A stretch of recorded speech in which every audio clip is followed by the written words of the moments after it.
তাড়াহুড়া নাই, আমার তো আগ্রহী হওয়ার দরকার নাই।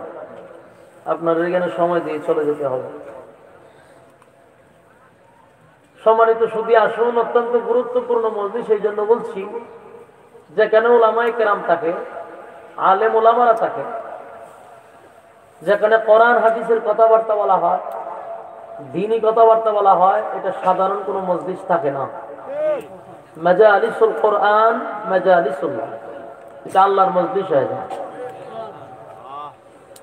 আর ওখানে যতক্ষণ বসা থাকবেন প্যান্ডেলটার ভিতরে, ততক্ষণ আমি মনে করি গুনাহ না হওয়াটাই সম্ভব।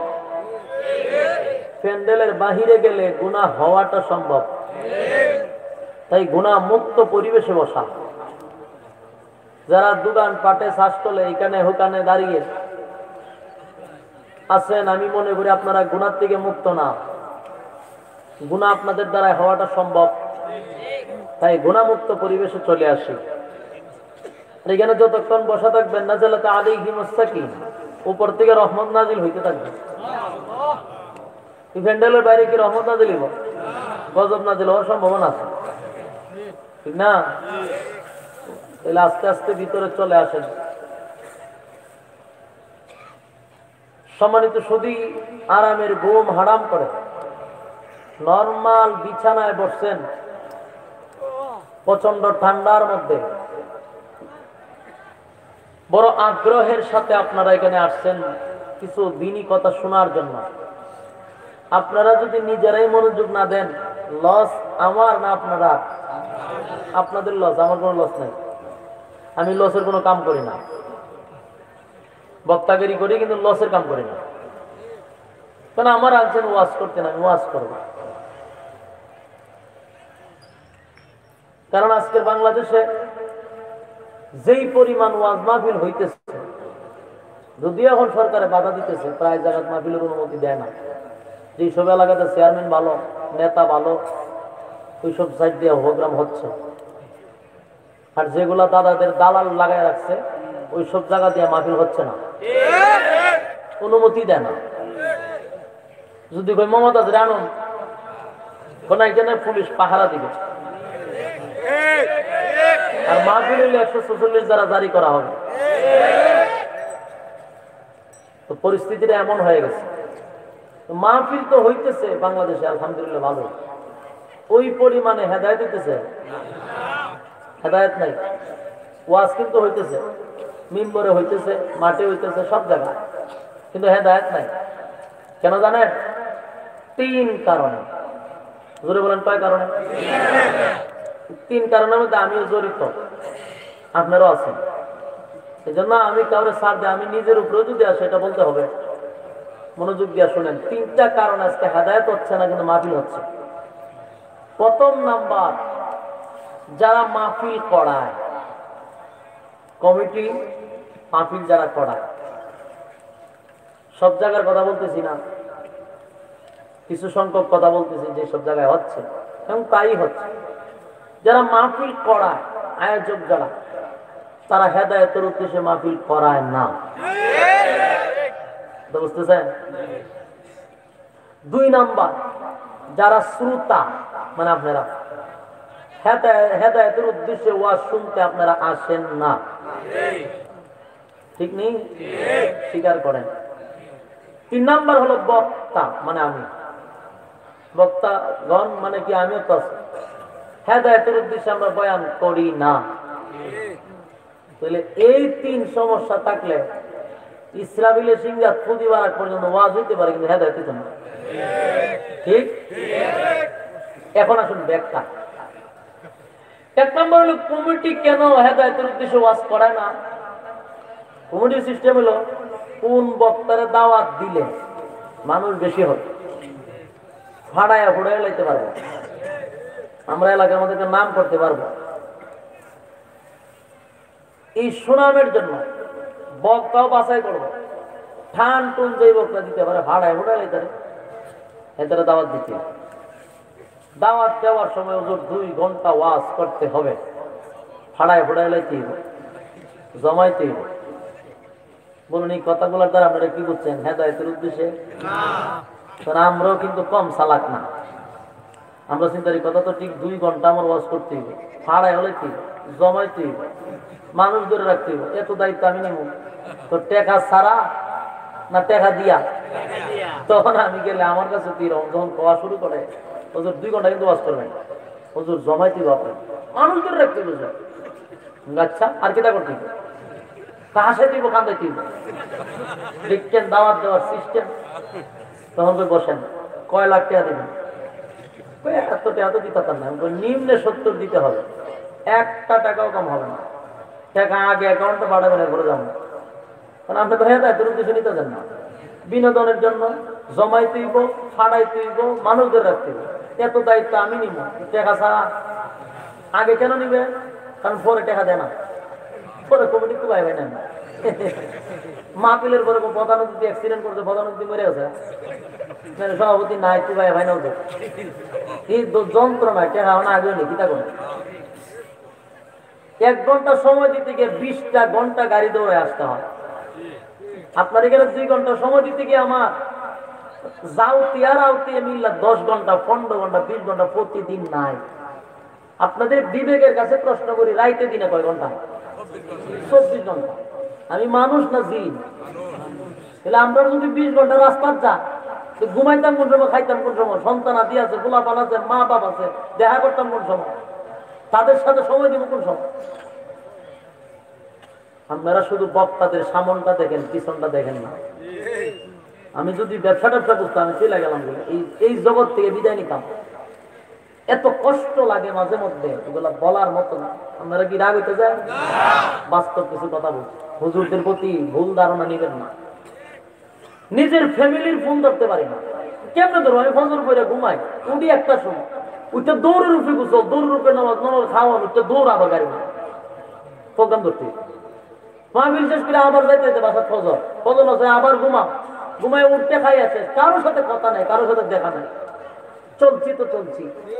অল্প বয়সে মাজায় ব্যথা, কোমরে ব্যথা, তো হাটে দুর্বল, শেষ জিন্দেগি। তো টাকা আমার দিবা না, কারা দিবা? মমতাজরে দিবা? কারা দিবা টাকা? তুমি গান গায় 5 মিনিট, এর মধ্যে বাজনায় নাই 3 মিনিট, 2 মিনিট গান গায়, হিসাব করে দেখছি আমি। 5 মিনিটের গানে আমি হিসাব মিলাইছি, কয় সেকেন্ড বাজনা চায়, কয় সেকেন্ড গান গায়, হিসাব মিলাই দেখলাম 3 মিনিট যা খালি বাজনা তুই, আর 2 মিনিট যায় গানে। সকল তাই মিলাইয়া 5টা-4টা গান গায়, সব মিলাইয়া মনে করেন যে সর্বোচ্চ 7-8 মিনিট, 5 লক্ষ টাকা আগে অ্যাকাউন্টে পাঠাইতে হয়। তারপরে নাচতে আসে পুলিশ প্রোডাকশনে, তখন চেয়ারম্যান সাহেব যদি কেন দেয় 5,000, ওখানে দেয় 50,000, আমার নামটা উঠে রাখিস। নেতায় যদি দেয় 100 মাহফিল, ওখানে দেয় আমার 500। সাধারণ রিস্কাওয়ালা যদি মাহফিল 100 দেয়, হ্যাঁ কোমর থেকে টাইম না 500 বাই করে, দেখবলে সামনে সেটটা দিস। আর আলেমদেরকে টাকা দিতে গেলে তুমি হিসাব করো যে এত টাকা নিয়ে কইতো, এত টাকা নিয়ে সেরা সিনেমা হল বানাইছি। কোন আলেমরা সিনেমা হল বানা? এই জন্য আলেমদেরকে টাকা দিতে গিয়া, ওলামায়ে কেরামদেরকে টাকা দিতে গিয়া কোন সময় যেন হাত আপনাদের না কাঁপে। এরা যদি টাকা নেই, এটা সিনেমা হল হবে না। এরা টাকা দিয়ে মাদ্রাসা, দ্বীনি প্রতিষ্ঠান, এতিমদের খাবার তারা যোগায়। প্রত্যেকটা আলেমদের মাদ্রাসা আছে, এতিম ছাত্র আছে। আমাদের টাকায় মসজিদ হয়, মাদ্রাসা হয়, এতিমদের খাবার হয়, পোশাক হয়। এখানে টাকা দিতে গিয়ে নাক গলায় না। আর আকাশটা কাঁপছিল কেন, জমিনটা নাচছিল কেন, এই থালাইয়া 5 লাখ অ্যাকাউন্টে মেসেজ আইলে যা। আল্লাহ আমাদেরকে সকলকে হেদায়েত দান করুক, আমিন। কয় নম্বর গেল? 2 নম্বর। 3 নম্বরটা তো রয়েছে, আপনার কথা তো রয়েছে। এখন শ্রোতা হেদায়েতের উদ্দেশ্যে আয় না, ও শাস্ত্র বইয়া বক্তারা হিসাব করে পায় না, কারণ একটু পরে দেখি বক্তা একটু মাইকটা লই, যদি টান টুন দেয় যাইতে পারে, নাহলে যাবো বাড়ি।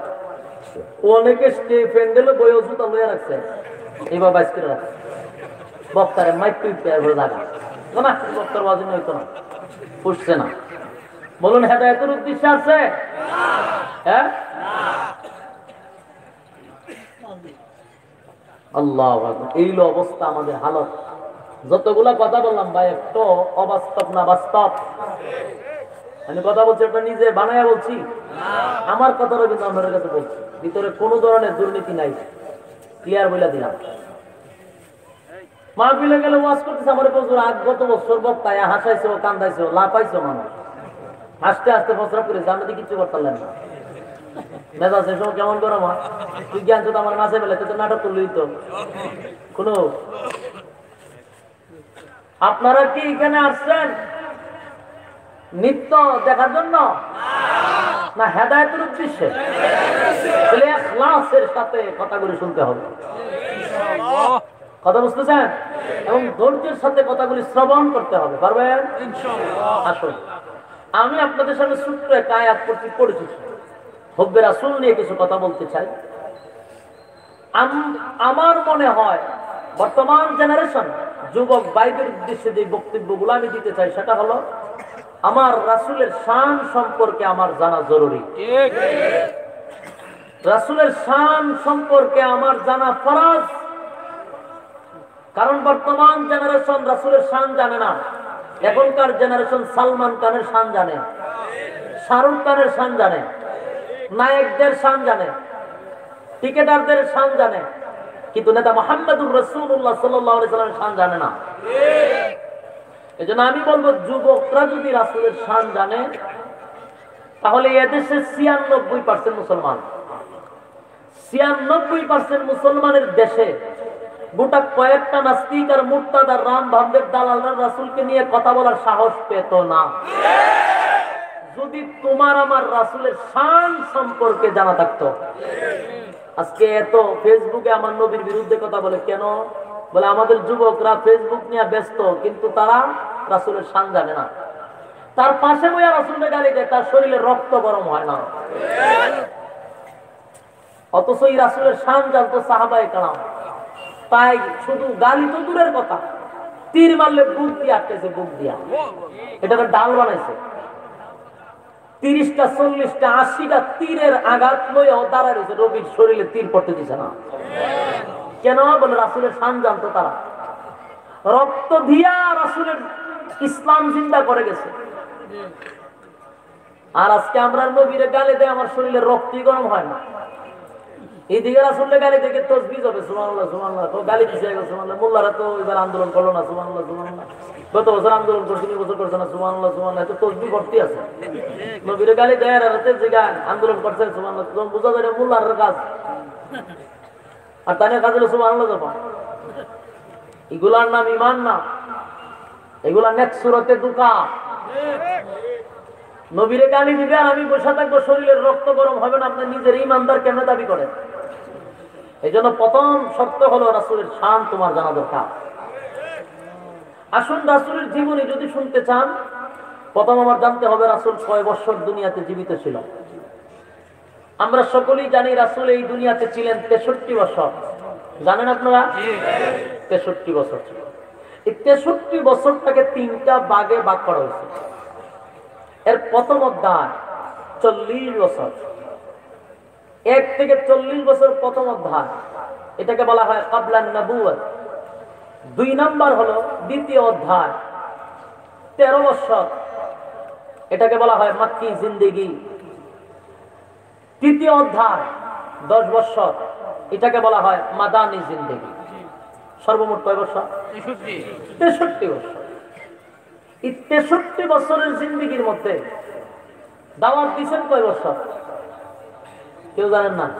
আলেমরা তো জানবে, আপনারা কি তা করেন? ওয়াজ না বলে খুব বেশি বেশি শুনেন। দাওয়াত দিয়েছেন মাত্র 23 বছর। দাওয়াত দিলেন না কয় বছর? ৪০ বছর। আমার প্রশ্ন, আপনাদেরও প্রশ্ন হইতে পারে,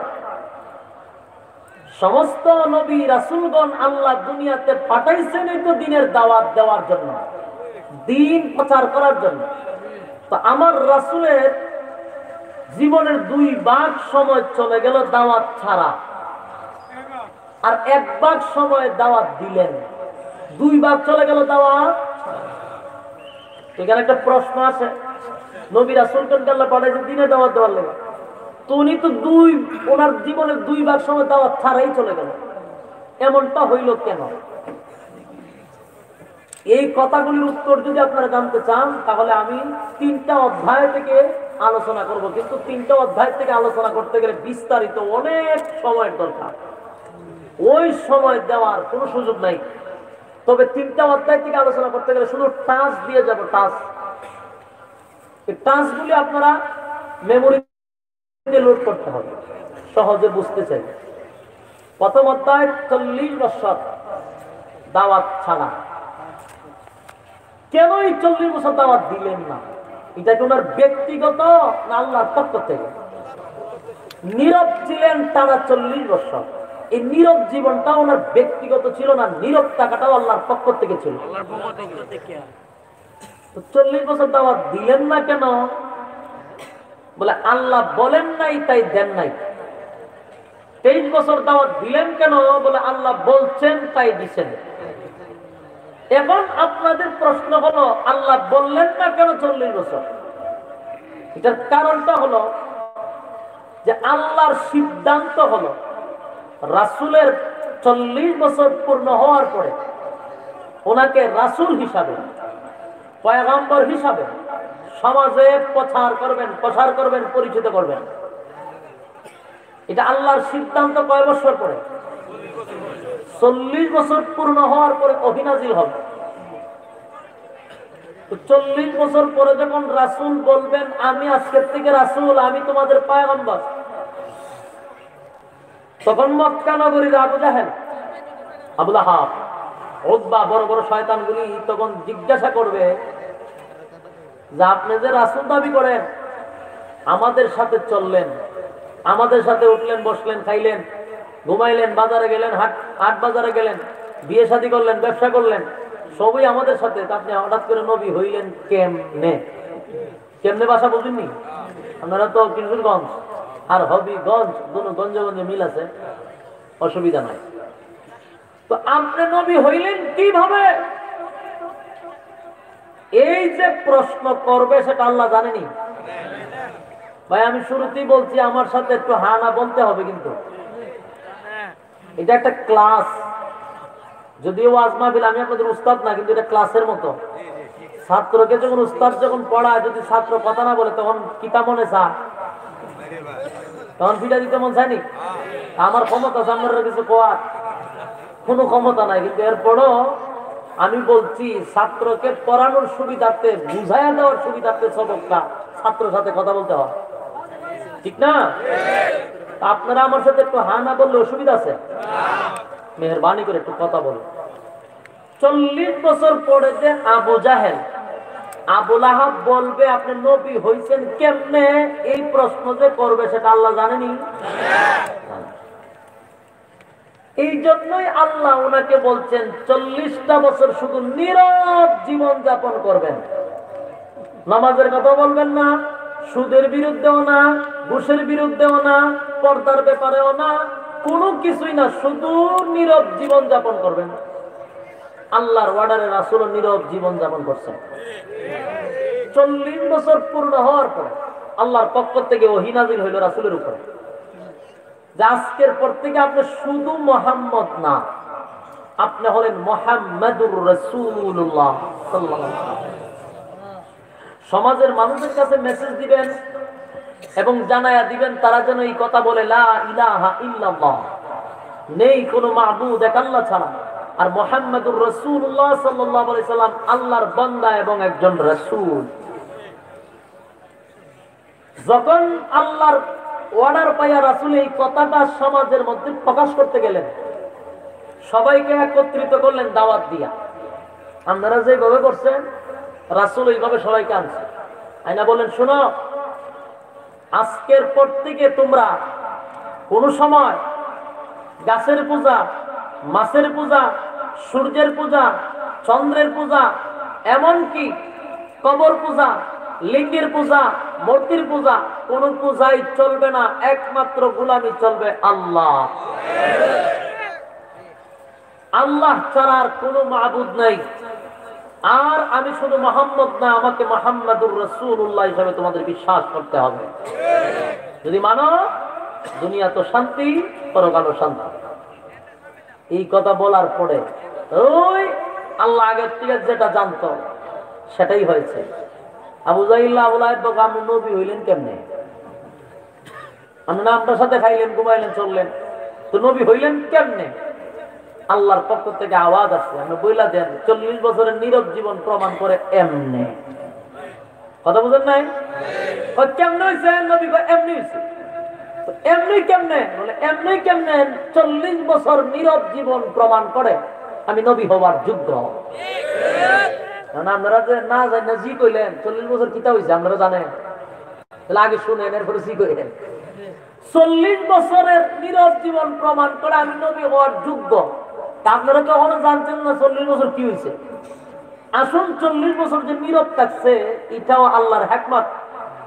আল্লাহ তাআলা 40 বছর নীরব রাইখা রাসূলকে এই নীরব জীবনটাই নবীর জন্য নবুয়তের দলিল হিসাবে প্রমাণ করেছে। দলিল কিভাবে? যেমন রাসূলের জন্মটা আপনি আমার মতো হয় নাই। কথা বুঝতেছেন?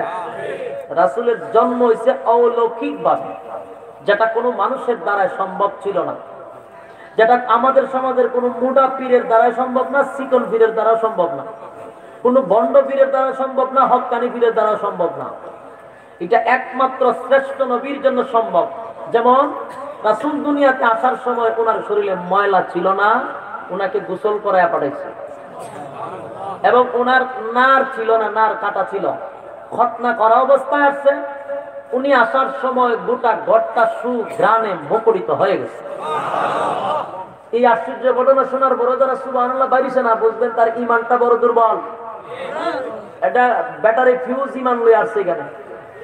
এমন আশ্চর্য ঘটনা শুনলে যাদের ইমানের স্পিড বেশি তাদের সুবহানাল্লাহর আওয়াজটাও বেশি। রাসূলের জন্মটা কি স্বাভাবিক না অলৌকিক? এটা কোন মানুষের দ্বারা সম্ভব না, শ্রেষ্ঠ নবীর জন্য সম্ভব। শ্রেষ্ঠ নবীর জন্য সম্ভব, আর এই জন্মটাই প্রমাণ করে নবীর জন্য নবুয়তের দলিল। 2 নাম্বার হলো উনি দুনিয়াতে আসার পরে আল্লাহর কুদরতি পায়ে সেজদায় পড়ছে। সাথে সাথে কেউ সেজদা দেওয়া সম্ভব? কোন মানুষের দ্বারা সম্ভব? তাহলে এটা নবীর জন্য সম্ভব, আর এই সেজদাই প্রমাণ করে নবীর জন্য নবুয়তের দলিল। ওই যে বলছি 40 বছর নীরব জীবন, নীরব জীবনটা কাটলেই বোঝা যাবে আমি কেমনে নবী হইছি। ওই একটা একটা বলে যেতেছি। এরপরে রাসূল সাল্লাল্লাহু আলাইহি সাল্লামের জন্মের পরেই জিবরাইল আয়েশা নবীকে নিয়ে গেছে। কেন নিয়ে গেলেন? বলে আসমান জমিন আল্লাহর সৃষ্টি জগতের প্রত্যেকটা মাখলুকের সাথে রাসূলকে পরিচয় করায় দেওয়ার জন্য। এটা কোনো মানুষের দ্বারা সম্ভব? তাহলে এগুলো নবীর জন্য নবুয়তের দলিল। কোন একটা মাখলুক যেন বলতে না পারে যে ওনারা আমরা চিনি না। এই জন্য আল্লাহ আগেই সাথে সাথে নবীর পরিচয় করা দিয়ে দিয়েছে।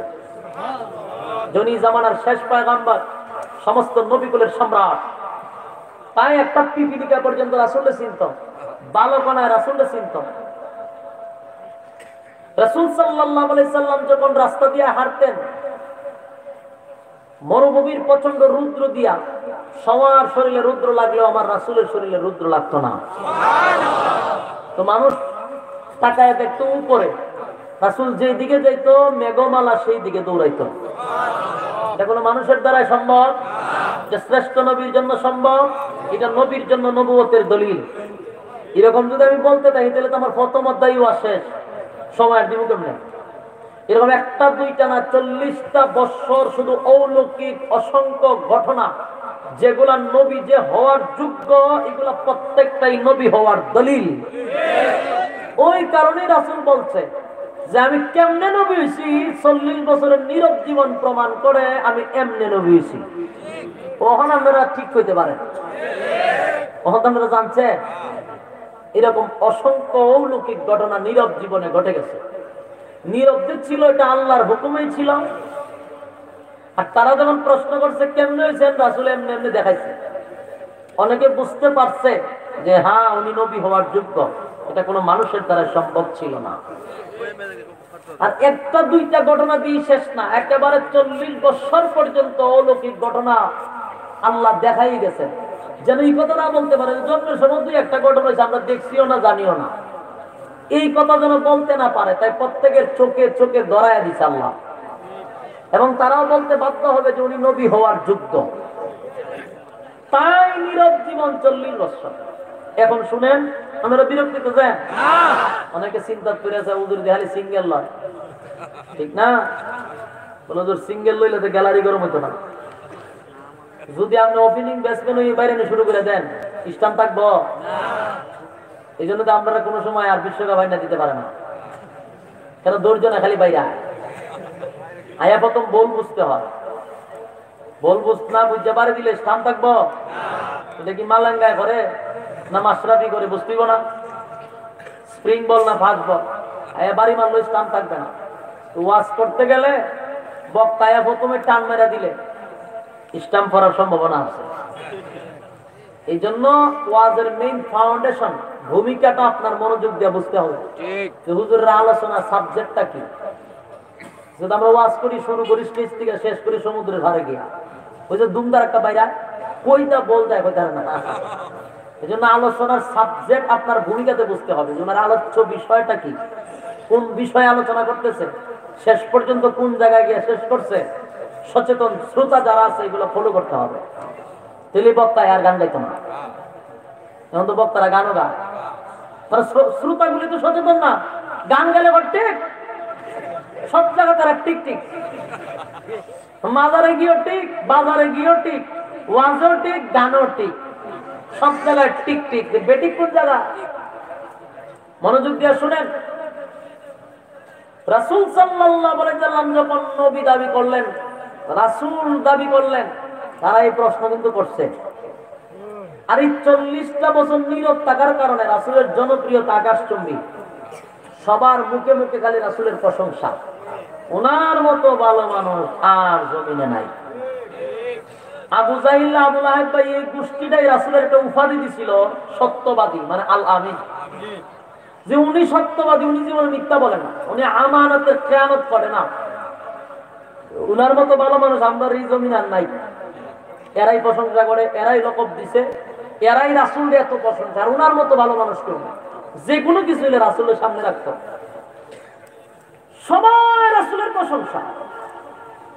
যেই মাত্র কোরআন নাযিল হলো, আল্লাহর পক্ষ থেকে বলা হলো আজকের পর থেকে 360 খোদা মানা যাবে না, এক আল্লাহর গোলামি চলবে। আজকের পর থেকে গাছের কাছে মাথা নত করা যাবে না, মাছের কাছে মাথা নত করা যাবে না, সূর্যের কাছে মাথা নত করা যাবে না, চন্দ্রের কাছে মাথা নত করা যাবে না, মাজারে মাথা নত করা যাবে না, বাবার পায়ের নিচে মাথা নত করা যাবে না। এই ওয়াজ যখন রাসূল শুরু করছে, অহংসে বালাকা উনি তো সুস্থ ছিল, ঘর থেকে বাইরে সুস্থ অবস্থা, এখানে অসুস্থ হইল কেমনে? হয়তো ওনার মাথার সমস্যা, উল্টা পাল্টা বলতেছে। আবু লাহাব আছেন রাসূলের আপন চাচা। আবু লাহাব ডাক দিয়ে, মুহাম্মদ তুমি কি সুস্থ না অসুস্থ? রাসূল বললেন, চাচা পূর্ণ সুস্থতা নিয়ে কথা বলতেছি। আবু লাহাব বাবা সুস্থ মানুষের কথা তো এমন না, কারণ যেখানে আমাদের 360টা ক্ষুধা আছে, আমরা বন্দি করে রাখছি খানায় খাবার দিতে, ক্ষুধা যেন বাইরিতে না পারে। এই জায়গার মধ্যে তুমি আপনারা বলতেছো এক ক্ষুধা মানতে হবে, এটা তো ভাগলের কথা, এটা সুস্থ মানুষের কথা না। কারণ 360টা ক্ষুধা থাকার পরেও আমরা সমস্যার সমাধান হইতেছে না। আমরা আবার গোল মিটিং বৈশা সিদ্ধান্ত নিচ্ছি আমরা আরো 300 ক্ষুধা বানাবো। তুমি এখানে এক ক্ষুধার কথা বললে, এটা তো সুস্থ মানুষের কথা না, অসুস্থ মানুষের কথা। তুমি যদি এই কথা বলতে যে তোমার একটা দলে এখন 600 জন ক্ষুধা আছে, আমরা চিন্তা করতাম 300 বাদ দেওয়া 600 দলে যায়, যেহেতু ক্ষুধার ঠেলা বেশি। কিন্তু তুমি এক ক্ষুধার আহ্বান করো, আবার তোমার রাসূল মানতে হবে। সারা জীবন আব্দুল্লাহর ছেলে মোহাম্মদ ডাকছি, তখন তোমার রাসূলুল্লাহ ডাকতে হবে। তুমি তো অসুস্থ, যদি অসুস্থ হও ভালো চিকিৎসা করাবো। রাসূল বললেন, না আমি পূর্ণ সুস্থ। এই কথা বলার পর আবু লাহাব মেজাজ গেছে গরম হইয়া আবু লাহাব মারার জন্য রাসূলের দাঁড়াইছে। এই কথা শোনার পরে কিতা কইবেন আপনারা? নাউজুবিল্লাহ কইতেন না? রাসূলের মারার জন্য দাঁড়াইলো কে? আবু লাহাব। তো রাসূল তো প্রতিবাদ করছেন, আল্লাহ প্রতিবাদ করে সূরা লাহাব নাযিল করেছে, এটা ভিন্ন প্রসঙ্গ। এখন আসুন, ওই মজলিস থেকে শুরু হয়ে গেল রাসূলের বিরোধিতা। খুব মনোযোগ দিয়ে শুনেন, 40 বছর ভালো ছিল কেন? নীরব ছিল তাই। 40 বছর পরে বিরোধিতা শুরু করলো কেন? হক কথা বলতে লাগলো তাই। আমি বক্তা হোক আর যে কোনো বক্তা হোক, সারা জীবন যদি খবরের ওয়াজ করে, লাশ খবরে ঢুকায় আর বাইর করে আর জিয়ারত করে খবরে দাফন করে, এই বক্তার বিরুদ্ধে জীবনে কেউ কথা বলবে না, প্রশাসনও বাধা দিবে না, মাহফিল 144 দ্বারা জারি হবে না। কিন্তু যখন কবর হুইটা ওয়াজ করবে, কবর রূপে কিন্তু বোতল আছে, কবর রূপে কিন্তু সেঞ্চুরি আছে, দর্শনের সেঞ্চুরি আছে না, চুরি ডাকাতি আছে, বদমাশি আছে, দুর্নীতি আছে, ছাতাবাজি আছে, টেন্ডারবাজি আছে, সব হলো কবর রূপে। ইগানের ওয়াজ করলে আপনি বেশি সময় টিকতে পারবেন না, আমরা রাত ভেঙে দিব। যে অনেক ওসি এসপি সেদিন বলতেছে যে চুপ থাকবা, বাংলাদেশে থাকলে বেশি কথা বলবা, রাত ভেঙে দিব। আমি প্রশ্ন করতে চাই, পুলিশের পোশাক লাগায় এই কথা বলা, এত বড় হুমকি দেওয়া আপনি কোন সংবিধানে পাইছেন? আপনি একজন এসপি হতে পারেন, জেলার দায়িত্বে, আপনাকে আমরা সম্মান করি। এই সাহস আপনি কোথায় পেলেন? বাংলাদেশে তাইকে বাংলাদেশের জনগণকে আপনি প্রকাশ্যে হুমকি দিচ্ছেন যে হাত পা ভেঙে দিবেন আপনি। আমি আপনাকে বলতে চাই, এদেশে আমরা বারাটিয়া থাকি না, এটা আপনার বাবার কিনা বাংলাদেশ নয়। এদেশের ওলামায়ে কেরাম কচুরি পানার মতো ভেসে আসে নাই। 96% মুসলমানের দেশ। এদেশে আল্লাহু আকবারের ধ্বনিতে সূর্য ওঠে, এদেশে আল্লাহু আকবারের ধ্বনিতে সূর্য অস্ত যায়। এদেশে ওলামায়ে কেরামদের দেশ, পীর আউলিয়ার দেশ, এদেশ মসজিদের দেশ, মাদ্রাসার দেশ। এদেশে কোরআনের কথা চলবে চলবে। কেউ যদি বাধা দিতে আসে, প্রয়োজনে তার মুখ বন্ধ করার জন্য এদেশের তৌহিদি জনতা যেখানে পাবে সেখানে বন্ধ করার চেষ্টা করবে।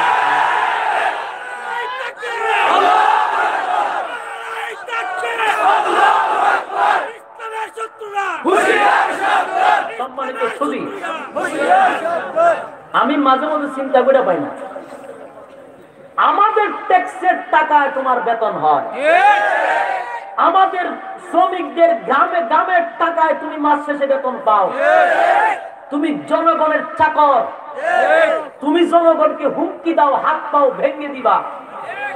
আমরা ভালো না লাগলে পাকিস্তান চলে যাইতে, এই বাংলাদেশ আমাদের। এদেশে উলামায়ে কেরামদের রক্ত আছে, এদেশে ইসলাম প্রচার হয়েছে উলামায়ে কেরামদের মাধ্যমে। আমরা পাকিস্তান যাওয়ার দরকার নাই। তোমার যদি ভালো না লাগে দাদার দেশে চলে যাও, আমরা বাংলাদেশেই থাকবো। ঠিক কিনা বলেন? 30 লক্ষ মানুষের রক্তের বিনিময়ে বাংলাদেশ স্বাধীন হয়েছে। এদেশ বঙ্গবন্ধু স্বাধীন করেছে ইনশাআল্লাহ বলে। কি বলে? বঙ্গবন্ধু বলেছিল ইনশাআল্লাহ। আল্লাহর উপরে আস্থা রেখে যুদ্ধের মাঠে নেমেছিল, আর আল্লাহর উপরে আস্থা রাখার কারণে আল্লাহ বিজয় দান করেছে। সুতরাং এদেশ স্বাধীন দেশ, আলেমদের দেশ, আমরাই থাকবো। কিন্তু সময় আসলে তোমাদেরকে তালাশ করেও পাওয়া যাবে না। হুমকি দিও না, এই দিন দিন নয়, আরো দিন আছে। সম্মানিত সুধী, রাসূল 40 বছর ভালো ছিল, রাসূলকে পাগল বলে নাই, রাসূলকে জাদুঘর বলে নাই। যখন কোরআনের কথা বলতে লাগলো, রাসূলকে পাগল পাগল বলে সমাজে অপপ্রচার করতে লাগলো। আফসোস আফসোস, 40টা বছর যেই লোকটাকে আল আমিন বলল, 40টা বছর যার প্রশংসা করলো, সেই লোকটা 40 বছর পরে আল্লাহর কোরআনের কথা যখন সমাজের মধ্যে প্রসার করতে লাগলো, এখন উপাধি দিচ্ছে পাগল। পাগলের ব্যাখ্যাটাও জানা দরকার না? পাগল কেন বললো? মিথ্যাবাদী কেন বলে না? মিথ্যাবাদী কেমনে বলবে? যেই মুখ দিয়া 40 বছর সত্যবাদী হয়েছে, এই মুখ দিয়ে এখন কোন লজ্জায় কোন শরমে মিথ্যাবাদী বলবে? তাই তারা বললো, পাগল যদি বলি মানুষ আতঙ্কে থাকবে, ওনার কাছে কেউ যাবে না। পাগল বললে মানুষ ওনার কাছ থেকে দূরে থাকবে। এটা ছিল তাদের একটা ষড়যন্ত্র। পাগল বললে মানুষ বলবে না, পাগলের সাথে তো মিশা যায় না। কিন্তু মিথ্যাবাদী বললে সমাজে গ্রহণযোগ্য হবে না, সেটা তারা জানতো। এই ষড়যন্ত্র যখন শুরু হইল, রাসূলের বিরুদ্ধে পাগলের স্লোগান। কথা বুঝতেছেন? আজকে সমাজে আমরা যখন কোরআনের কথা বলি, আমাদেরকে মিথ্যাবাদী বলে গালি দেয় না। দিছে মিথ্যাবাদী বলে গালি। আমাদেরকে কি বলে? জঙ্গিবাদী। জঙ্গিবাদী কেন বলে? কারণ মিথ্যাবাদী বললে সমাজে গ্রহণযোগ্য হবে না। কারণ আমরা কোরআন থেকে কথা বলি, হাদিস থেকে কথা বলি, এটা মানুষও জানে, গ্রহণযোগ্য হবে না। তো জঙ্গিবাদী কেন বলা হয়? তো জঙ্গিবাদী বললে মানুষ আতঙ্কে থাকবে, দূরে থাকবে তাদের কাছ থেকে। এটাও এই জামানার আবু জাহেল আবুল আহাবের একটা ষড়যন্ত্র, আতঙ্কে রাখার জন্য। কিন্তু এখন আসুন, এই কথাগুলো বইলা কতটুকু সাকসেস হয়েছে, কতটুকু সফলতা তারা হয়েছে, এটা আমার জানা দরকার না। এবার আসুন রাসূলের ব্যাপারে। রাসূলকে পাগল পাগল পাগল বইলা গ্রামে গঞ্জে শহরে বন্দরে লুক ফিটিং করে রাখছে, সব জায়গায় খালি অপবাদ, উনি পাগল, সাবধান, ওনার কাছে যাওয়া যাবে না। বাপ দাদার ধর্মের মধ্যে সুনকালি দিতেছে, যাওয়া যাবে না। তো আল্লাহ রাসূল দিনের দাওয়াত লইয়া যায়, তারা পাগল বলে বিদায় করে দেয়। একদিন আল্লাহ রাসূল কান্দে, আল্লাহ জিজ্ঞাসা, আপনি কান্দেন কেন? চোখের পানি ছেড়ে দিয়ে আপনি কেন কান্দেন? ওগো পয়গম্বর, আমি আপনার কাছ থেকে জানতে চাই কেন কান্দেন? আল্লাহর নবী বলেন, মালিক রে, আমি কেন কান্দি আপনার জানারও বাকি নাই। না আমার জিজ্ঞাসা, আমি কেন কান্দি? আল্লাহ ডাক দিয়া বলে, বন্ধু আপনি বললে আমার ভালো লাগে, এই জন্য আপনার মুখ থেকে আমি শুনতে চাই। বলেন না গো হাবিব, আপনি কোন ব্যথায় ব্যতীত হইয়া কান্দেন? আল্লাহর নবী বলেন, মালিক, আমারে তো শুধু মানুষের নবী বানাইয়া এই জমিনে আপনি পাঠান নাই।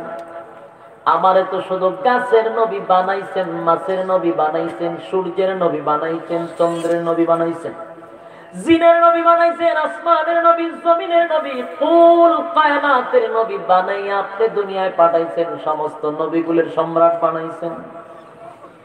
এত বড় দায়িত্ব আমার মাথায় দিছেন, অথচ আমার মা নাই, আমার বাবা নাই, আমি এই যুগের সবচেয়ে বড় এতিম। অথচ তামাম পৃথিবীর দায়িত্ব তুমি আমার মাথায় দিয়া দিলা। অন্যদিকে আমার যে কোনো গার্জেন নাই, আমার আপন ছিল চাচা, কিন্তু চাচা এখন বাবার মতো ছিল, চাচায় বিরোধিতা করে। মা নাই চাচির আমার মতো, কিন্তু আমার চাচি আমার বিরোধিতা করে। বলো না কার কাছে আমি এখন যাই দিনের দাওয়াত লইয়া? এরে মালিক, মানুষ আমার পাগল বলে গো, আমার কষ্ট লাগে না? কষ্ট লাগে যখন আমার আপন চাচা আপন চাচি, আমার ঘরের মানুষ আমার পাগল পাগল বলে প্রচার করে, বড় কষ্ট লাগে।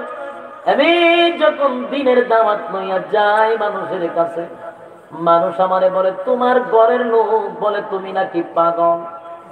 পাগলের কথা আমরা কেমনে শুই না, বাপ দাদার ধর্মটা ছেড়ে দিই না, পাগলের কথা শোনা যায় না। এই কারণে নবী ব্যথায় ব্যথিত হইয়া চোখের পানি গোলা ছেড়ে দিয়া কান্দে রে, চোখের পানি গোলা ছেড়ে দিয়া কান্দে। আল্লাহ বলেন, হাবিব কান্দেন না, আপনি কান্দেন না, আপনার কান্না আমি মালিক বরদাস্ত করতে পারি না গো, আপনার কান্নাটা বরদাস্ত করতে পারি না।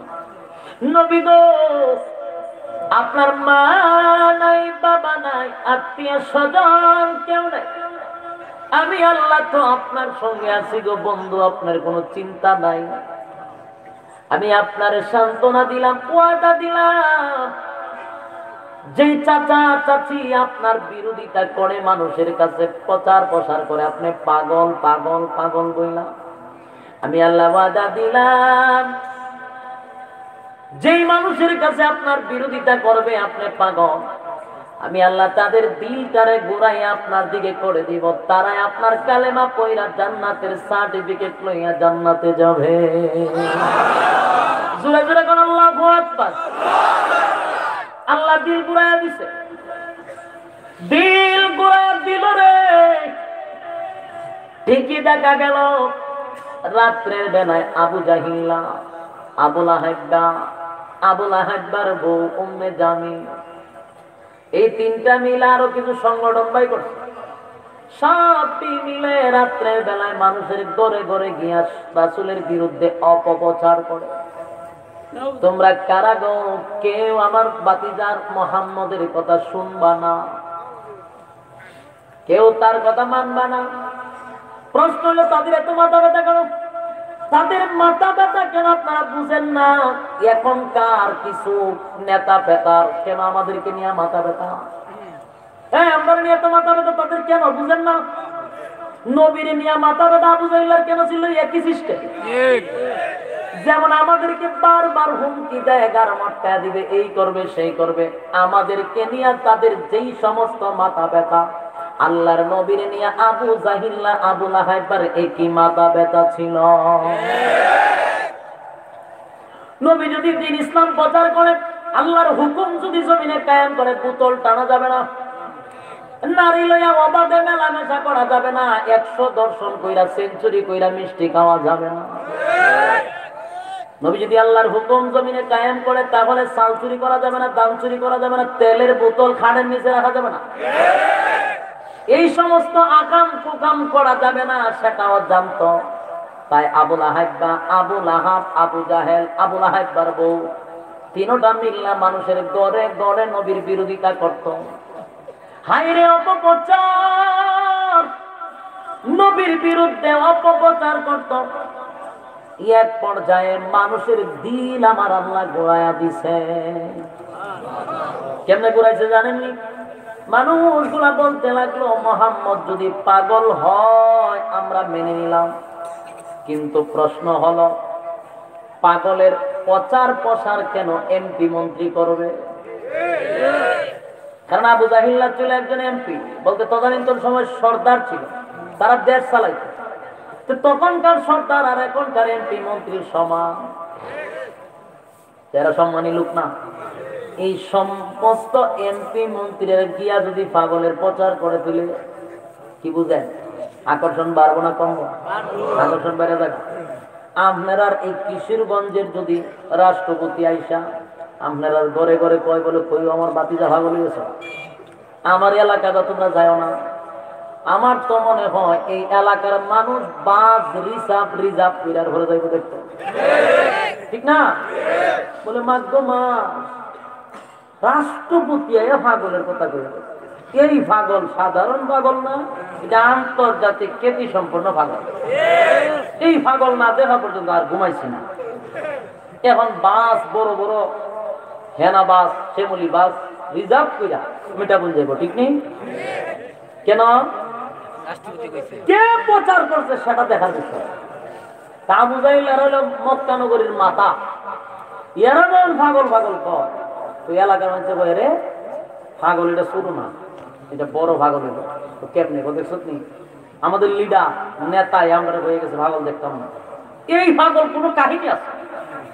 এই পাগল না দেখলেও হয়নি। রাত্রেরা অপপ্রচার করে, আর সকাল বেলায় মানুষ দলে দলে পাগল দেখতে মক্কায় যায়। সুবহানাল্লাহ। দিল ঘুরাইছে কেডা? অন্তরের খবর জানে কে? এরা অপপ্রচার করছে, সারা রাত ঘুমাইছে না। আল্লাহ মেহনত তরল দিয়া করাবো, কিন্তু সাকসেস হইতে পারত না। আরে পাগল দেখতে যা, দলে দলে দলে মানুষ মক্কা নগরীতে খানায় কাবার সামনে আল্লাহর নবী বসা, পাগল দেখতে যায় খানায় কাবার সামনে। যেই মাত্র নবীর চেহারা মুবারকের দিকে তাকাইছে, রে তোমার আমার নবীর একটা চেহারা আল্লাহ দান করেছিল, যে চেহারার দিকে তাকাইলে খিদা নিবারণ হয়ে যেত, ক্লান্তি দূর হয়ে যেত। এত সুন্দর চেহারা আল্লাহ কোন মানুষ এমন সুন্দর করে বানায় নাই। সুন্দরের মধ্যে আমার রাসূলকে ওয়ান পিস বানাইছে। আমরা জানি ইউসুফ নবী সুন্দর, হ্যাঁ ইউসুফ নবী সুন্দর ছিল, কিন্তু ইউসুফ নবীর চেহারা দেখেও মেয়েরা আঙ্গুল কেটে ফেলেছিল। শুনছেন আপনারা ঘটনা? এই ইতিহাস সবাই জানে। ইউসুফ নবীর দিকে তাকাইয়া যুবতী মেয়েরা হাত কেটে ফেলেছিল। আম্মা জান আয়েশার কাছে মদিনার কিছু মেয়েরা বলে, ও আম্মা জান আয়েশা, ইউসুফ নবী সুন্দর না আমার নবী সুন্দর?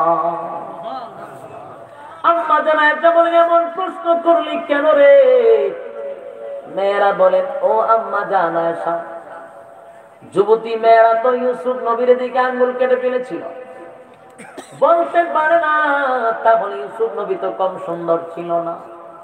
আম্মা জান আয়েশা বলেন, রে মদিনার মেয়েরা শুন, আমি আয়েশা তোদেরকে বলি, ওই মজলিসে যদি ইউসুফ নবী না হইয়া আমার স্বামী মুহাম্মদুর রাসূলুল্লাহ সাল্লাল্লাহু আলাইহি ওয়াসাল্লাম থাকতো, মিশরের মেয়েরা শুধু আঙ্গুল নয় তাদের কলিজাটা কেটে ফেলত।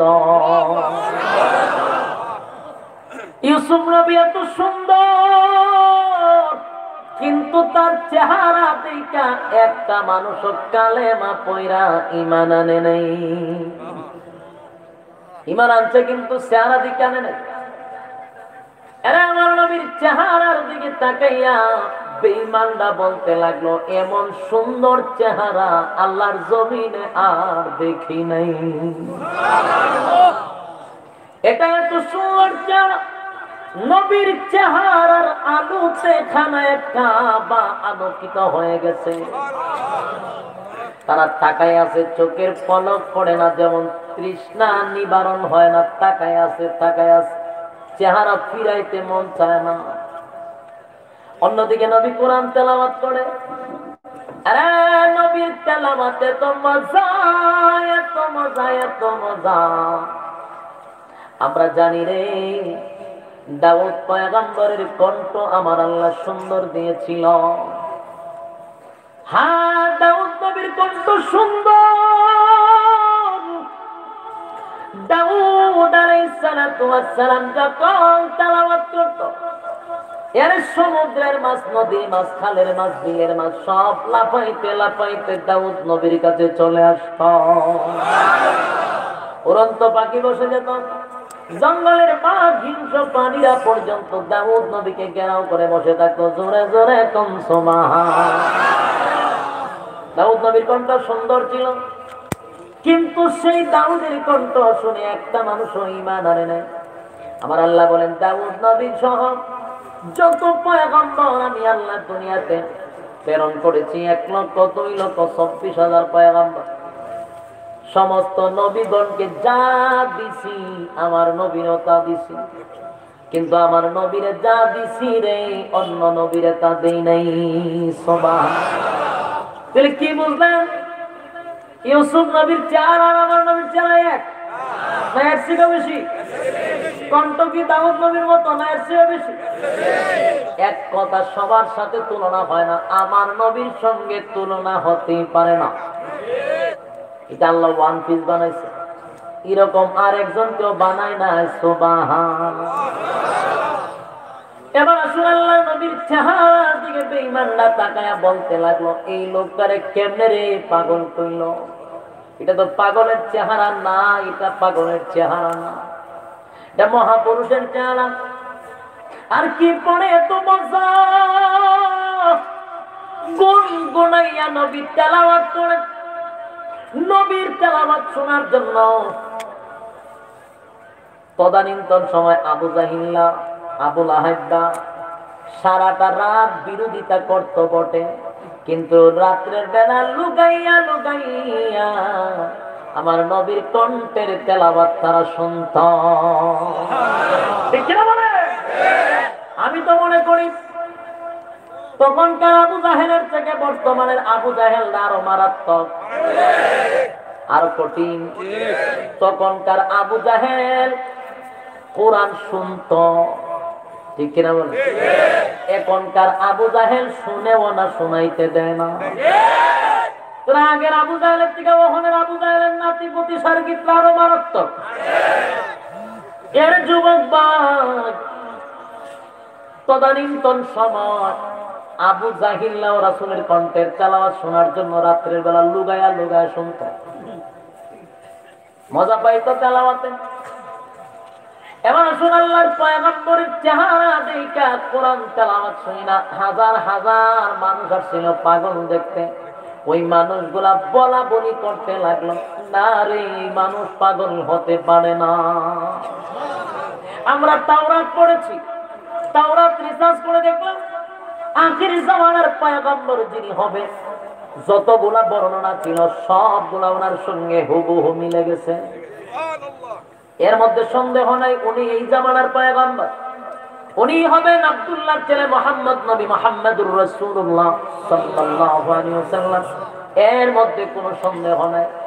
একে একে সবাই দৌড়াইয়া নবীর কাছে গিয়া বলি, নবী গো, ভুল বুঝেছিলাম, ক্ষমা করে দেন, পড়ায়া দেন লা ইলাহা ইল্লাল্লাহু মুহাম্মাদুর রাসূলুল্লাহ সাল্লাল্লাহু আলাইহি ওয়াসাল্লাম। কালেমা পড়ে মুসলমান হয়ে গেল। এর যুবক পাগল দেখতে এসে কালেমা পড়ে মুসলমান হইল, দিল ঘুরাইয়া দিল কে? আল্লাহ। নবীরে পাগল বইলা মানুষের কাছ থেকে দূরে সরানোর চেষ্টা করছিল, ঠিক না? আজকের সমাজে আলেমদেরকে জঙ্গি বইলা সাধারণ মানুষের কাছ থেকে দূরে সরাইতে চায়, কিন্তু আল্লাহ দিল ঘুরাইয়া দিছে। এখন দেখেন আলেম উলামারা ডাক দিলে লক্ষ লক্ষ মানুষের সমাগম হয়, জনসমুদ্রের মতো হয়ে যায়। আর যারা বলে খেলা হবে তাদের মাঠে 5 জন লোক থাকে, তাও প্রশাসন। যে খেলতে যায় তার মাঠে প্লেয়ার নাই। আর উলামায়ে কেরাম ডাক দেওয়া লাগে না। যেমন আমার কথা আমি বলি, আমি ছোট্ট একটা মানুষ, আমি বক্তাদের মধ্যে সবচেয়ে ছোট। আমি তো আপনাদের এখানে অ্যালাউন্স কইরা সারা এলাকা ফাড়াই গেছে না, যে নেতা আসতেছে বলছে। শুধু পোস্টারে নাম দেখা কয়েক হাজার মানুষ এখানে জমাইতে হয়েছে। তাহলে বুঝেন আমার উপরে যারা আছে এর অবস্থা কি। তোমরা যে খেলতে বলো, কার সঙ্গে খেলবা? খালি প্রশাসনের জুড়ে বড় বড় কথা বলতেছ। প্রশাসন সারা খেলনা দেখো গোল কয়টা দেওয়া হয়। গোল তো এবার জায়গা পাইতা না। আরে যুবক আলেমদের কাছ থেকে দূরে সরাইতে চাইছিল। আমার মতো একটা বক্তা রাস্তা দিয়ে হাঁটতে গেলে রুমাল দিয়া মুখ ঘুরে হাঁটতে হয়, কেন জানেন? এত প্রিয় হয়েছি যুবকদের কাছে, গেলে খালি বছর একটা ছবি তুলে লাগে, তারাটা ধরে এখানে ধরে হেখানে ধরে, কোন জায়গায় বাহির হতে পারি না। গাড়ির থেকে লাগবে মুখ ঘুরা, এরপরে কোন সময় মুখ গুলো টুপি দিকেছি না, ওইটা আসামি টুপি। আমার টুপি তো মার্কা মারা, এটা কারোর সাথে মিলে না, ঠিক না? তো সিনালা যেখানে যাই সেখানে যেই যুবকরা হিন্দি গান শুনত, সব গান ডিলেট করে উলামায়ে কেরামদের বক্তব্য সেখানে ঢুকাইছে। ওয়াজের দ্বারা জাতির পরিবর্তন হয়ে গেছে। এখন যুবকরা ওয়াজ শুনে আগে গান শুনত। আমরা ছোটবেলায় যখন বাজারে যাইতাম দেখতাম গান দিয়ে উদ্বোধন করতো, ঠিক না? আগে আমার একটা খেয়াল আছে, ছোটবেলা মাদ্রাসা দিতাম সকালে ঘুম থেকে, তো দেখে আমরা এলাকার মধ্যে দোকান খুললে একটা গান লাগাইতো, দৈত্যান্ন না মধ্যাহ্ন কোনটা আসলে একটা গান থাকতো। আমার এটা মাথা তখন বাঁচে, দৈত্যান্ন না মধ্যাহ্ন কোনটা আসল, মানে দৈত্যান্ন আর মধ্যাহ্নের মধ্যে মন হয়েছে বউ। এই গান শুনলে হেড্রোগান স্টার করতো, সাদার করতো। আর একটা গান শুনতাম খুব জনপ্রিয়, ও পিয়া ও পিয়া তুমি কোথায়, টুকাইতে টুকাইতে আসিবে সারা জীবন শেষ করতে, পিয়ারে পাইছে না। এই পিয়া দিয়া দোকান তুলতো, সাঁতার উঠে তুলতো, ঠিক নেই? আর এখন ওয়াজ দিয়া কোরআন তেলাওয়াত দিয়া যুবকরা ব্যবসা চালু করে আলেমদের মেহনতের কারণে। এই পরিবর্তন দিকে রাম বামরা আর সহ্য হইতেছে না। তো কদিন পরে তো আমাদের অবস্থা খারাপ। যুবকরা যেভাবে পরিবর্তন হচ্ছে, কদিন পরে তো গ্রামে গঞ্জে আমরা খালি ফিটাইবো, খালি কুবা থামছো কুবা, ঠিক কিনা? এই পরিবর্তন আর সহ্য করতে পারতেছে না। তাই এখন যে হানি আলেমদের দেখে কেন মৌলবাদী বইয়ে গালি দেয়, জঙ্গিবাদী বইয়ে গালি দেয়। এই অপবাদ আর কত দিবা? এটা অপবাদ শুনতে শুনতে দেশের মানুষ বুঝে বালা করি, বালা করি বুঝে। এতটা জঙ্গি জঙ্গি আমরা আমরা পুস্তর নাম দেখে মানুষ যায় করে। জঙ্গি বলার উদ্দেশ্য তো মানুষ ডরাইয়া ভয়ে দূরে থাকতো, মা গো মা বোমা লয়ে আসে, ঠিক নেই? ঠিক আছে, যে মানুষ জায়গা দিতে পারি না। এবারে আপনারা যে মানুষ আসছেন, কোন প্রশাসন আছে কেন আপনাদের নিরাপত্তা দেওয়ার জন্য? না আপনারা নিজেরাই যথেষ্ট? কোন বিশৃঙ্খলা আছে, চিল্লাচিল্লি আছে, মারামারি আছে? ভদ্রতার সাথে সবাই বসে আছে। মানে দেশের মুসলমানরা জানে মাহফিলে ভদ্রতার সাথে বসতে হয়। কিন্তু এটা যদি অন্য কোন একটা মঞ্চ, তাহলে দেখতেন চেয়ার দিয়ে বাইরে বাইরে শুরু হইত। 10 মিনিটে বইতে মাঝখানে ওই মাথাতে চেয়ার তো মারামারি শুরু গেছে। কারণ এটা কোরআনের আকর্ষণে মানুষ আসে, এটা ব্যক্তির আকর্ষণে আসে না, ঠিক কিনা বলে? এর যুবক ভাই, আল্লাহর নবীর পাগল পাগল বইলা দূরে সরাইতে পারলো না, কালেমা পড়ে এখন খালি মুসলমান হয়। এখনের পথে বলো, ওহী নাযিল হওয়ার পরে কিন্তু 40 বছর শেষ। কয়টা অধ্যায় বলছিলাম? এরকম কয়টা? 40 বছর এক অধ্যায় আমি শেষ করছি, এখন দ্বিতীয় অধ্যায়। 13 বছর এটাকে বলা হয় মাক্কি জিন্দেগি। ওহী নাযিলের পরে 13টা বছর, এই 13টা বছর ছিল ভয়ঙ্কর নির্যাতনের বছর। 13টা বছর রাসূল এত নির্যাতন সহ্য করেছে, এত মার খাইছে। নতুন নতুন কালেমা পড়ে রাসূলের দলে আসে, আর আবু জাহিলার গোষ্ঠীরা বলে পাগল হইয়া লাভ নাই, যত বলি তত খালি কালেমা পড়ে, এখন থেকে খালি মারামারি চলবে। কারণ এগুলো উগ্র থাকে, সন্ত্রাস থাকে। যেগুলো ইসলামের বিরুদ্ধে কথা বলে দেখবো এটি সন্ত্রাস, এটাই উগ্রবাদী, এরাই জঙ্গিবাদী, এরাই রাজাকার, এরাই মেড ইন পাকিস্তান। অথচ আমাদেরকে অপবাদ দেওয়া হয়। আমরা উগ্রবাদী নয়, আমরা সন্ত্রাসী নয়, আমরা সন্ত্রাসকে আল্লাহ ওয়ালা বানিয়ে ছাড়ি, গাজাকুরকে আমরা নামাজি বানায় ছাড়ি। আমাদের বয়ান শুনে বেনামাজি নামাজি হয়, আমাদের বয়ান শুনে সন্ত্রাস ভালো হয়ে যায়। এটা ভালো হওয়ার কারখানা। আর তোর কাছে গেলে ভালো মানুষ সন্ত্রাস হয়। কথার মধ্যে কি কোনো ধরনের বেজাল আছে? তাহিরি ভাইয়ের মধ্যে কোনো বেজাল আছে? উনি তো ঠিকই কইছে, কোনো বেজাল নাই, কথা ক্লিয়ার। কোনো বেজাল আছে? বেজাল থাকবো কেন? ওয়াজে কি সন্ত্রাসী হয়? আল্লাহ ওয়ালা হয়, ঠিক নাই? আল্লাহ ওয়ালা হয়, এটার জঙ্গি রাস্তা বানাইছে। আর কত অপবাদ, আর কত অপবাদ দিবেন? ত্যক্ত হয়ে গেছি শুনতে শুনতে, আর মজা লাগে না। এর যুবক ভাই, দিলের কান লাগায় কথাগুলি শুনি। আল্লাহর পয়গম্বরকে এবার তারা নিয়ত করলো, আর পাগল বলবো না, এখন খালি মারবো। 13টা বছর নবীরে এত নির্যাতন করছে, আল্লাহর পক্ষ থেকে নবীকে বলা হয়েছে, নবী গো সহ্য করেন, প্রতিবাদ করেন না, প্রতিবাদ কইরেন না, সহ্য করেন, ধৈর্য ধরেন। 13টা বছর নবী খালি সহ্যই করছে, নবী ধৈর্য ধরছে, মারলেও প্রতিবাদ করে না। তাই সাহাবায়ে কেরামকে যেখানে পায় সেখানে মারে, যেখানে পায় সেখানে মারে। যারা কালেমা পড়ে তাদের উপরে নির্যাতন শুরু হয়ে যায়। হযরত বেলাল ছিল একজন গোলাম, অপরাধ ছিল তার ইসলাম ধর্ম গ্রহণ করা, এটাই ছিল তার একমাত্র অপরাধ, আর কোনো অপরাধ ছিল না। তার বাপও ছিল গোলাম, তাহলে গোলামের ঘরের গোলাম। আমরা অনেক সময় দেখেন গালি দেয়, গোলামের ঘরের গোলাম কয়নি? আপনার ওই গালি আসেনি? মাশাআল্লাহ, এই গালিটা মহিলারা দেয় বেশি, ঠিক না? এটার অর্থ কি? মানে এর বাপ গোলাম ছিল, এই হেতেও গোলামের ঘরের গোলাম। এই হযরত বেলাল ছিল গোলামের ঘরের গোলাম, তার মানে তার বাবাও ছিল গোলাম, সেও ছিল গোলাম। সমাজে 4 পয়সার দাম ছিল না, কালো তো কালো, পাতিলার তলার সিগারও বেশি। কিন্তু এই বেলালের এত দাম ছিল আল্লাহর কাছে, জান্নাতে তার জুতার আওয়াজ নবী মেরাজে গিয়ে পাইছে। কি বুঝলেন? তোমার কাছে দাম না থাকতে পারে, কিন্তু আল্লাহর কাছে তার দাম ছিল। এই কালো বেলালের অপরাধ ছিল সেখানে কালেমা পড়লো। উমাইয়া বেলাল এত নির্যাতন করলো, কালো বেলাল নির্যাতনের কারণে লাল হয়ে গেছে রে। কালো বেলাল বলতে পারবে, যদি ধান ফালান বালুর মধ্যে এটা মুড়ি হয়ে যাবে, এত গরম।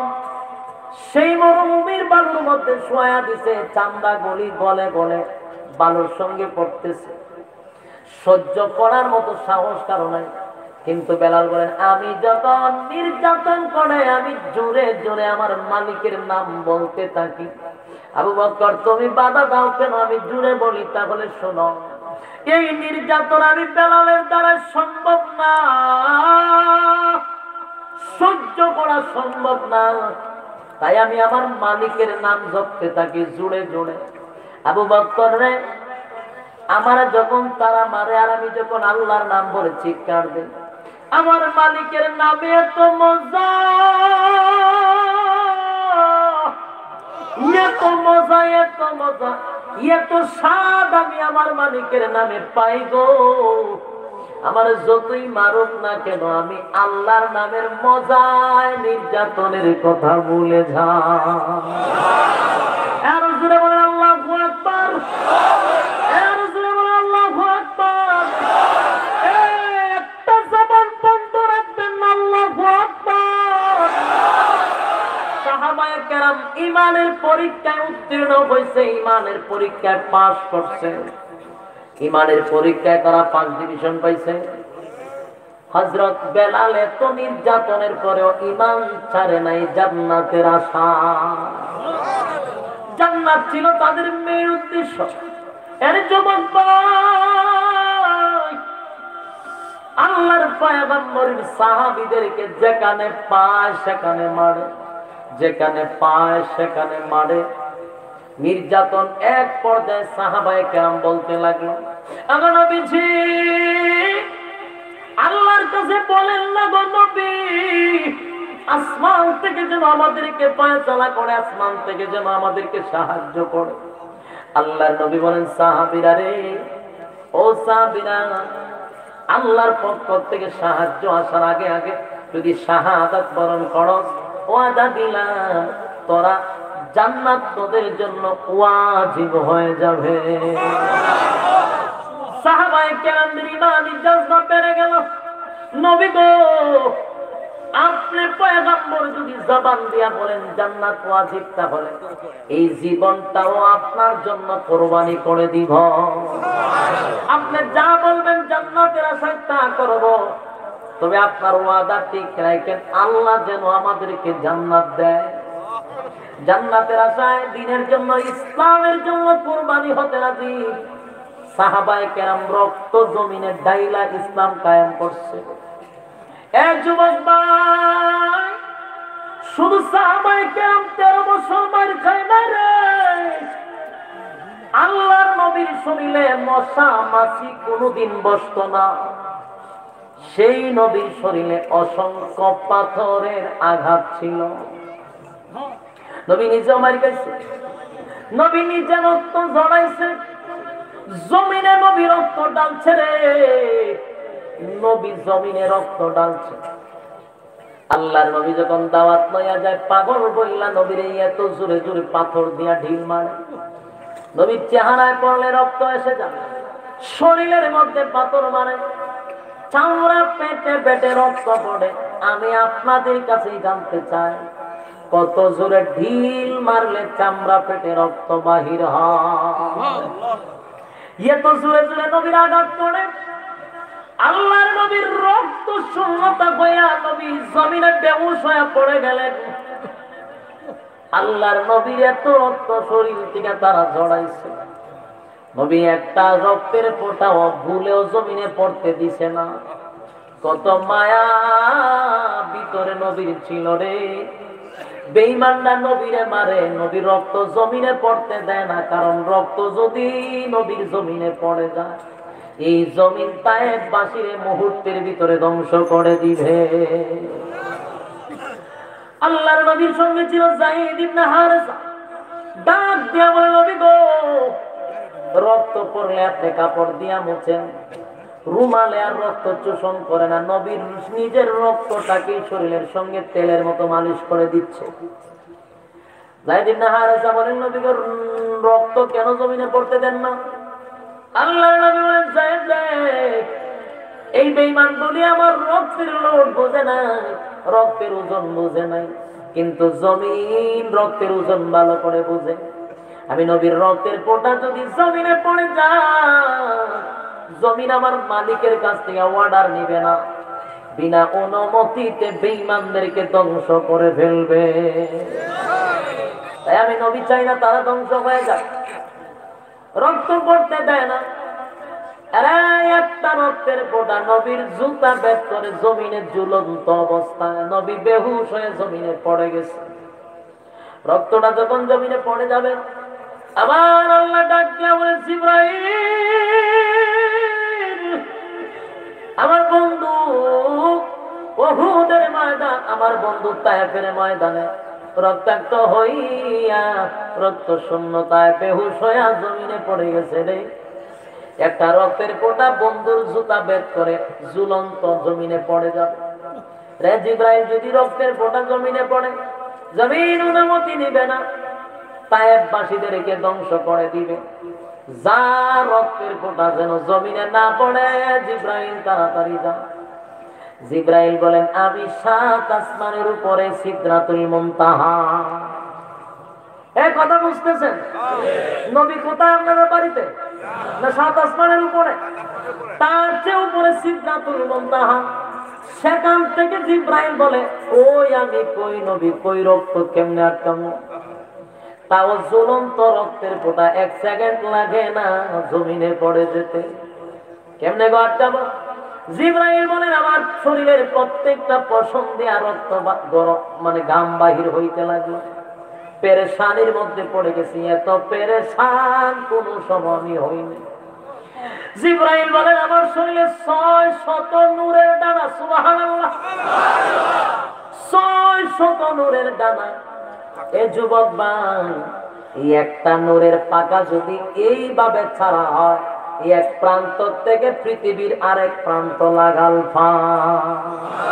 সুবহানাল্লাহ, বাড়ি দিয়া ম্যাডাম রলে পড়বে। কি আজীব মানুষ! এই একটা নূরের পাকা যদি এই পৃথিবীর এক প্রান্ত থেকে আরেক প্রান্ত লাগাল পাওয়া যায়, তাহলে 600 নূরের দানা আছে। সুবহান, তার পাকা যদি এত বড় হয়, সে কত বড়! সুবহানাল্লাহ। জিবরাইল বলেন, সেদিন আমি আমার পৃথিবীতে যেতে কোন সময় পাকা এতগুলা প্রয়োজন হয় না, একটা পাকাই যথেষ্ট। সেদিন আমি 600 নূরের ডানা একসাথে বাড়ি মেরে দিয়েছিলাম। সিদরাতুল মুনতাহা থেকে 600 নূরের ডানা একসাথে বাড়ি মারছে। নবীর জুতার পায়ের নিচে যে রক্তটা ঝুলন্ত ছিল, সেই রক্ত জমিনে পড়ার আগে আগে জিবরাইলের পাকা নবীর জুতার নিচে পৌঁছে গেছে। এর যুবক ভাই, এই উচ্চ চিৎকার দিয়ে বলেন আল্লাহু আকবার। জিবরাইল বলেন, রক্তের ফোঁটাটা পড়তে দিলাম না, সাথে কয়েকজন গজবের ফেরেশতা লইয়া নবী হাজির। জিবরাইল হাজির হইছে। নবীর একদম বেহুশ অবস্থায় জাগ্রত করে বলেন, নবী গো, আল্লাহ গজবের ফেরেশতা পাঠাইছে, আপনার অনুমতির অপেক্ষায় আছে গো নবী, অনুমতি দেন, তায়েফবাসীরা ধ্বংস করে দেওয়া হবে। আল্লাহর নবী সেদিন ডাক দিয়া বলে, জিবরাইল, আমার আল্লাহ কি তায়েফবাসীর উপরে রাগ করছে? আরে জিবরাইল, আমার মালিক কি রাগ করছে রে? আমাকে আমার আল্লাহ রাহমাতাল লিল আলামিন হিসাবে পাঠাইছে। আমার আল্লাহ হইলেন রহমান, আমি রাহমাতাল লিল আলামিন। আমার মায়া মহব্বত বেশি। আমার এই সমস্ত লোকগুলোকে যদি আমার আল্লাহ ধ্বংস করে দেয়, আমি নবী কার কাছে দ্বীনের দাওয়াত লইয়া আসব? আমি জিবরাইল দোয়া করি, তায়েফবাসীরা যেন আমার আল্লাহ যেন তাদেরকে হেদায়েত দান করে। সুবহান। আমি এই কথাটা কেন বললাম? দ্বীনের জন্য, ইসলামের জন্য, দ্বীন কায়েমের জন্য, দ্বীন জিন্দা করার জন্য শুধু সাহাবায়ে কেরাম রক্ত ঝরাইছে তাই নয়, আপনি আমার নবী ও শরীরের তাজা রক্ত ঢেলে ইসলাম নামক বৃক্ষের নিচে রক্ত দিয়া জিন্দা করছে। আরে ভাই, আমার নবী, তোমার নবী আমাদেরকে শিখায়া গেছে, ইসলাম যদি জিন্দা করতে হয়, কায়েম